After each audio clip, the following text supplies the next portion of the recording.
My name is Claire Whitmore. I was 32 years old when my parents sold my lake house without asking me. On paper, my life looked enviable.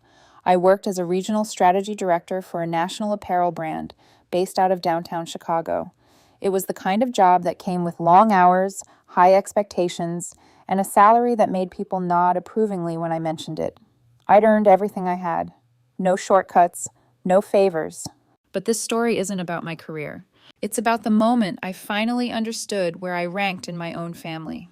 I was knee-deep in quarterly budget projections when my laptop chimed with an incoming FaceTime call. Whitmore family. The words flashed across my screen like a warning flare. I stared at it a second too long. My chest tightened in that familiar way, the way it always did when my parents called during work hours. They never called unless something had already been decided, or unless they needed something. I clicked accept. My mother's face filled the screen first, glowing with an enthusiasm that immediately put me on edge. "Claire, sweetheart," she gushed, "we have the most incredible news." That tone, that bright sing-song lilt. It always meant I was about to lose something. I leaned back in my ergonomic chair, fingers tightening around my coffee mug without realizing it. "What's going on, Mom?" My father leaned into the frame beside her, smiling like he'd just won the lottery. "You know how your brother's been stressed about wedding costs?" he said. "Well," Mom added quickly, clasping her hands together. "Problem solved." The room seemed to tilt. "Oh?" I said carefully, already feeling the ground shift beneath me. Mom beamed. "We sold your lake house." I didn't respond right away. My brain stalled, like it was buffering. "You what?" "Your lake house, honey," she repeated, slower this time, as if clarity were the issue. "We got an offer 30,000 over asking.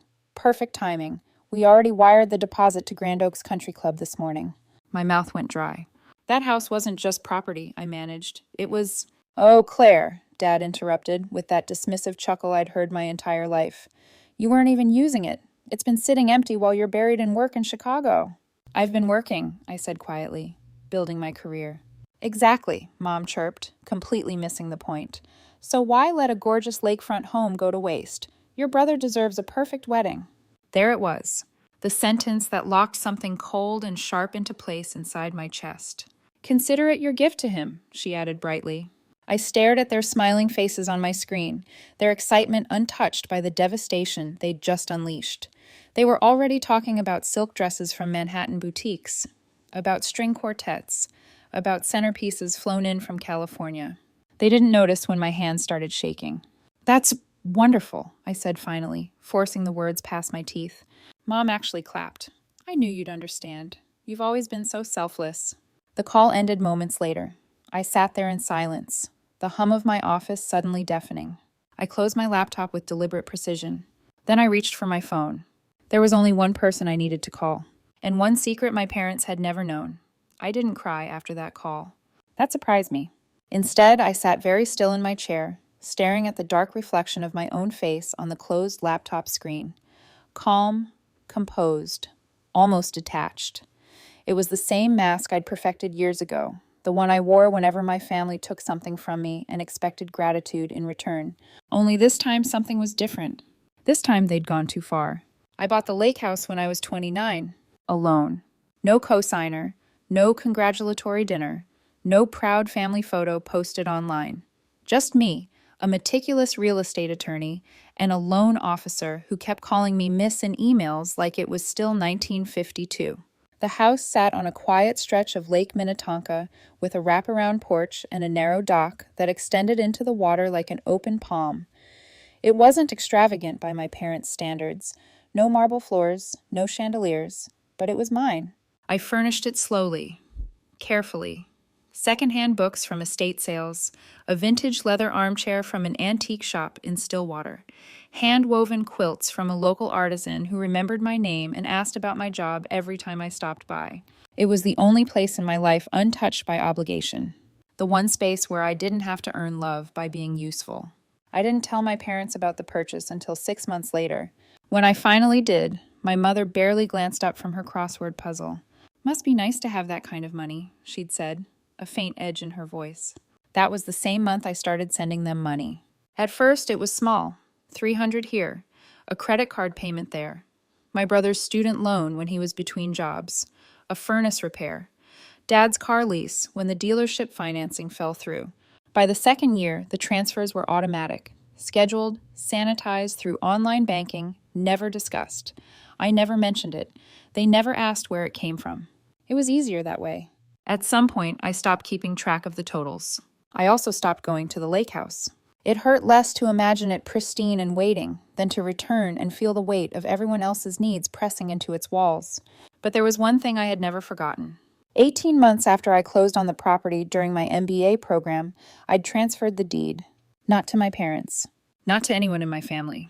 To a holding company I'd established quietly and deliberately. North Star Holdings, LLC. At the time, it had seemed almost paranoid, an academic exercise in asset protection. A professor's voice echoed in my head, "Never assume good intentions are permanent." No one knew about it. Not my parents. Not my brother. Not even my boyfriend Ethan, who'd only been in my life for a year at that point. I didn't do it because I expected them to steal from me. I did it because somewhere deep down I knew they might try. Now, sitting in my downtown Chicago office, I opened my laptop again and accessed an encrypted folder I hadn't touched in years.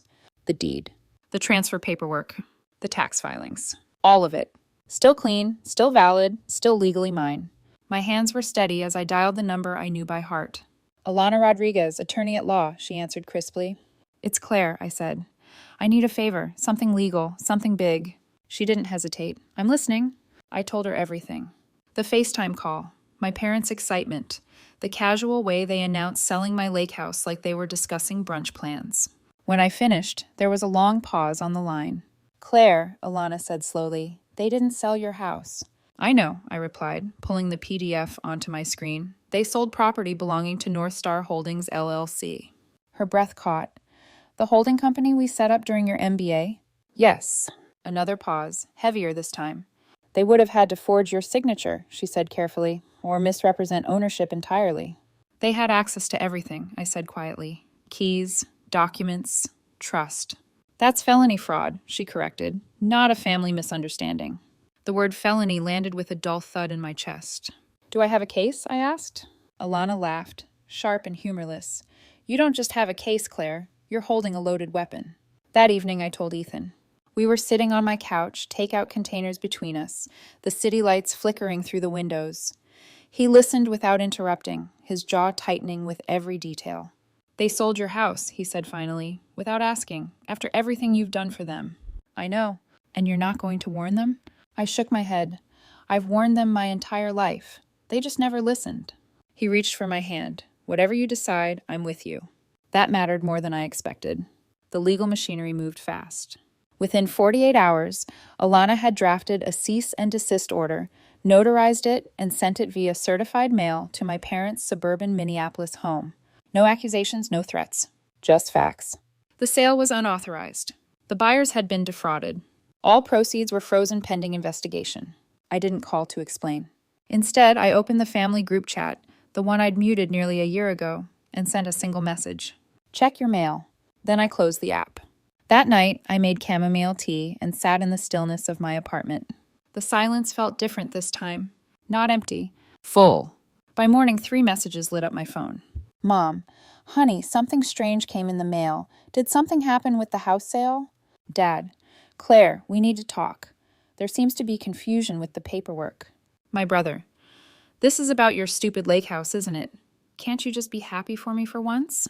I forwarded all 3 messages to Alana without responding. She replied 2 minutes later. "They're panicking." I set my phone face down on the counter and looked out at the gray Chicago skyline.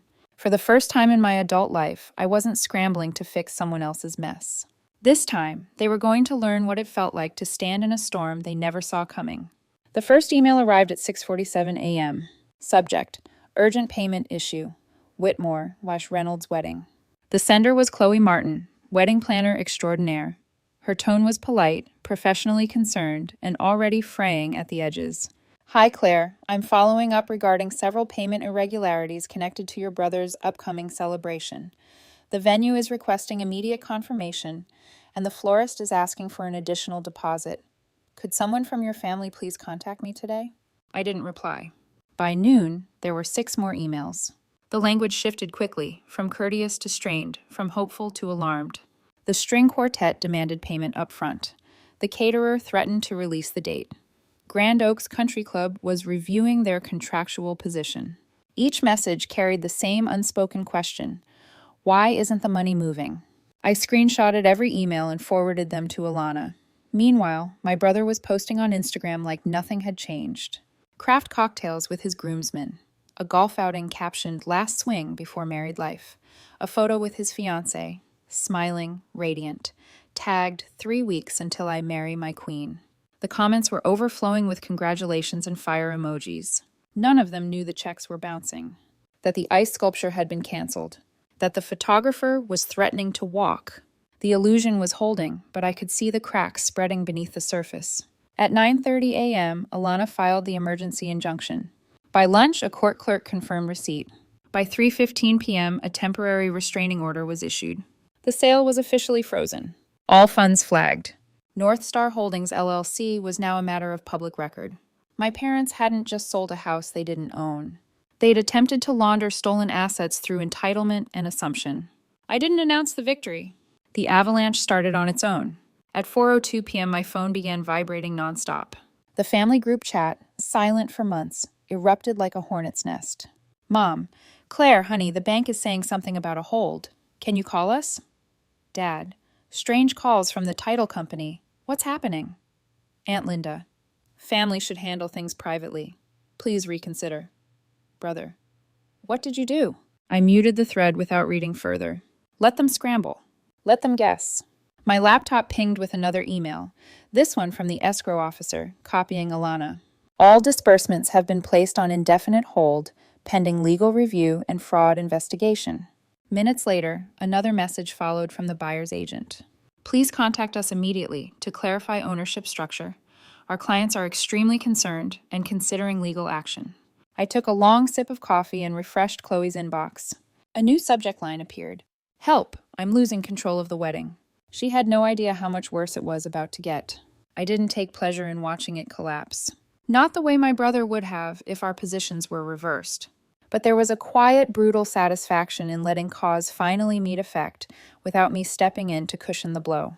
They'd acted without asking, without checking, without once considering that I might not simply lie down and accept their theft. Now the money was locked. The timeline was destroyed, and every call they made slammed into the same immovable wall. My silence. The call came at 11:47 p.m.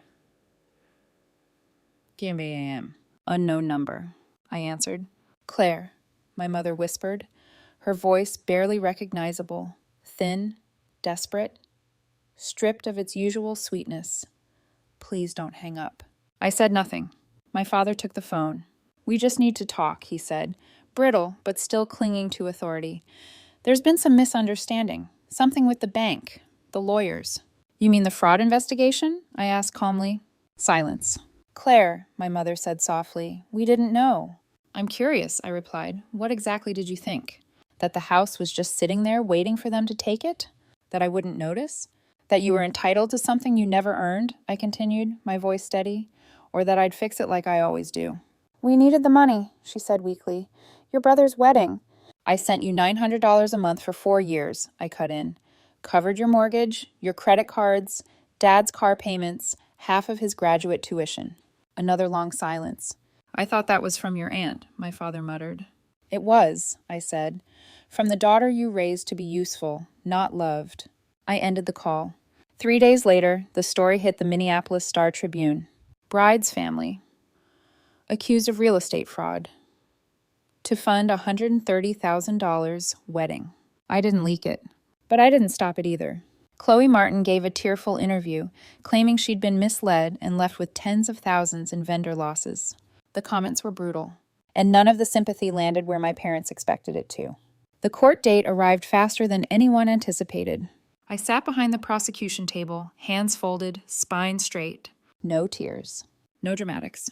Just documentation. My parents looked smaller at the defendant's table, gray-faced, diminished. Their attorney barely put up a defense. There wasn't much to defend. Then my brother took the stand. He lasted 4 minutes. She's jealous, he shouted suddenly, pointing directly at me. She's always been jealous. She couldn't stand that it was finally my turn to be happy. Mr. Whitmore, the judge warned sharply. She doesn't want a family, he continued, voice cracking. She just wants to destroy everything because she's bitter and alone. Security was already moving. They escorted him out as he kicked over his chair, still screaming about loyalty and betrayal. The courtroom fell silent. The judge turned to my parents. When you forged your daughter's signature, she said coldly, you forfeited the right to call yourselves her family. The gavel came down like thunder. Criminal charges were filed. Sentencing scheduled. Outside, cameras waited. I said nothing. Just walked past the microphones and flashbulbs, down the courthouse steps, and into the cold Minnesota afternoon. I didn't feel victorious. I felt finished. The lake house looked exactly the same. That was the part that surprised me most. Same weathered dock stretching into the water, same pale blue shutters, same wind chimes my mother had bought during one of her short-lived artistic phases, then promptly forgotten. I stood at the edge of the gravel driveway with my hands in my coat pockets, staring at it like I was looking at a photograph of a former life. Nothing had changed, and yet everything had. The charges were filed 3 days earlier: felony fraud, forgery, financial misrepresentation, words that still felt abstract when I read them in legal briefs, but painfully real when I saw my parents' names printed beneath them. Alana had offered to come with me. I declined. This part I needed to do alone. I unlocked the front door and stepped inside. The air smelled faintly of pine cleaner and still water, clean, preserved, untouched, like a museum exhibit curated around a version of myself that no longer existed. I moved through the rooms slowly. The living room was exactly as I'd left it. The leather armchair angled toward the window, the throw blanket folded just so. The bookshelf along the far wall still holding the mystery novels I used to devour during lonely holiday weekends when going home felt worse than staying away. I ran my fingers along the spines. I remembered sitting here once, barefoot, coffee in hand, thinking, I made this. I'm safe here. That safety was gone now. Not because of the house. Because of what it represented. Proof that even the things I built with my own hands were never truly off limits to them. I walked into the kitchen. The granite counters gleamed under the afternoon light. The fridge still held a bottle of wine I'd been saving for a someday that never came. I didn't open it. I wasn't here to linger.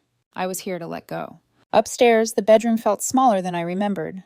The bed neatly made, the curtains drawn halfway, filtering the lake into soft bands of silver and blue. I sat on the edge of the mattress and stared out at the water.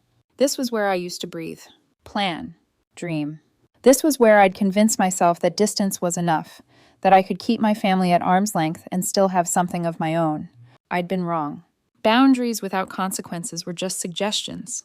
I stood, pulled the keys from my pocket, and went back downstairs. There was no dramatic gesture, no ceremony. I placed the keys on the kitchen counter. Then I walked out and closed the door behind me. I didn't look back. Back in Chicago, the silence was absolute. No more frantic calls, no pleading voicemails, no messages framed as concern but soaked in entitlement. I sat cross-legged on my apartment floor and opened my contacts list. One by one, I deleted them. Mom, Dad, my brother, aunts, cousins, anyone who'd ever sent a message about keeping the family together while quietly expecting me to bleed for it. It didn't hurt. It felt like clearing clutter. That night, Ethan came over. He didn't ask questions, didn't offer advice. He just cooked dinner, poured wine, and sat beside me on the couch while the city hummed outside. You okay? He asked eventually. I think so, I said, and for the first time, I meant it. The sentencing happened 30 days later. I didn't attend. I read the outcome in a legal summary Alana emailed me that afternoon. Probation, full restitution, mandatory financial counseling, money they didn't have, consequences they'd never imagined. 6 months later, they lost their house. I heard that through Alana, too, delivered in the same neutral tone she used when discussing filings and depositions. I felt nothing reading it. Not relief. Not satisfaction. Just distance. The wedding never happened. His fiancée left 2 weeks before the rescheduled date, taking her parents' deposit money and whatever dignity she could salvage with her. My brother moved back in with our parents, where he belonged. 2 weeks after the sentencing, I opened a new bank account. Small credit union. Downtown. No joint permissions. No automatic transfers. No access for anyone but me. When the teller asked if I wanted to add a beneficiary, I paused, then said no. That felt important. The call came on a Tuesday morning. "Detective Sarah Martinez," the voice said. "I wanted to let you know, your case is creating ripples." I leaned against my kitchen counter, phone pressed to my ear. "We've had 4 more adult children come forward since your hearing," she continued. "Similar patterns. Financial abuse masked as family obligation. They saw your story and found the courage to speak up." For a moment, I couldn't respond. Then I said quietly, "Good." "You didn't burn anything down," she added gently. "They did that themselves. You just stopped shielding them from the smoke." After she hung up, I powered my phone off completely. That evening, I packed a single suitcase. I didn't tell anyone where I was going. There was no one left to tell. 3 months later, I was living in a converted loft in Portland, Oregon. Exposed brick, tall windows, a view of the Willamette River that caught the morning light just right. I worked remotely now, consulting for a tech startup that cared more about results than politics or pedigree. My neighbors knew me as the quiet woman in 3B, the one who baked sourdough on Sundays, the one who sometimes played jazz piano late in the evening, windows open, letting the music spill softly into the hall. No one asked about my family. No one assumed access to my time, my money, or my emotional labor. My phone stayed quiet. At first, that silence startled me. Years of conditioning had taught me that quiet meant something bad was about to happen, that I was missing a crisis, failing to intervene, letting someone down. But slowly I realized something else. Silence wasn't absence. It was peace. Ethan visited often, sometimes for a weekend, sometimes longer. We didn't rush anything. We didn't make promises shaped by fear or obligation.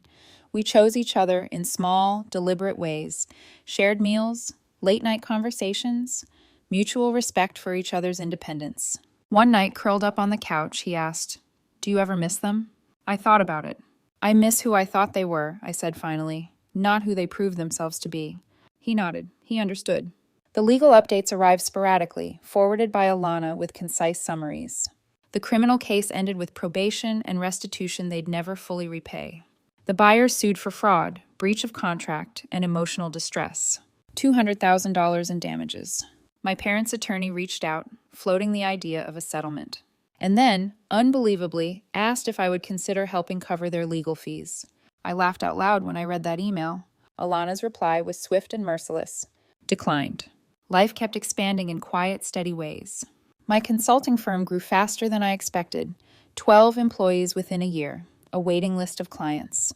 Turns out when you're not hemorrhaging money to support other people's poor decisions, you can actually build something remarkable. One crisp October morning, I stood on my balcony with a mug of coffee, watching the river move steadily toward the sea. No emergencies. No demands. No guilt-laced messages. For the first time in my adult life, I wasn't bracing for impact. I was just living. 2 years passed. I bought a craftsman house in the Pearl District. Cash purchase. Deed in my name only. Windows I chose. Walls I painted. A space that belonged entirely to me. On a quiet Tuesday morning, I was making pancakes for one, radio humming softly in the background, when the doorbell rang. A delivery driver handed me a small package. No return address. Just my name, written in unfamiliar handwriting. Inside, wrapped in tissue paper, was a photograph. My brother and his former fiancé, their engagement picture, the expensive one taken by that uptown photographer. Someone had drawn devil horns on my face with a red pen. I stared at it for a moment. Then I laughed. Not a bitter laugh. A real one. I dropped it straight into the recycling bin and went back to flipping pancakes. The fact that they were still thinking about me, still angry, still convinced I was the villain in their story, told me everything I needed to know. That afternoon, Alana texted, "Coffee? I have news." We met at our usual cafe. She slid a document across the table with a satisfied grin.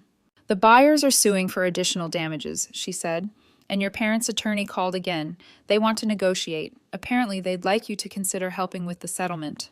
I nearly choked on my latte. "They want me to pay to clean up the consequences of stealing from me?" That's the gist. I leaned back, watching strangers hurry past the cafe window. People with their own lives, their own responsibilities. None of them mine to fix. "What did you tell them?" I asked. Alana smiled, slow, predatory. I told them no, in very professional language.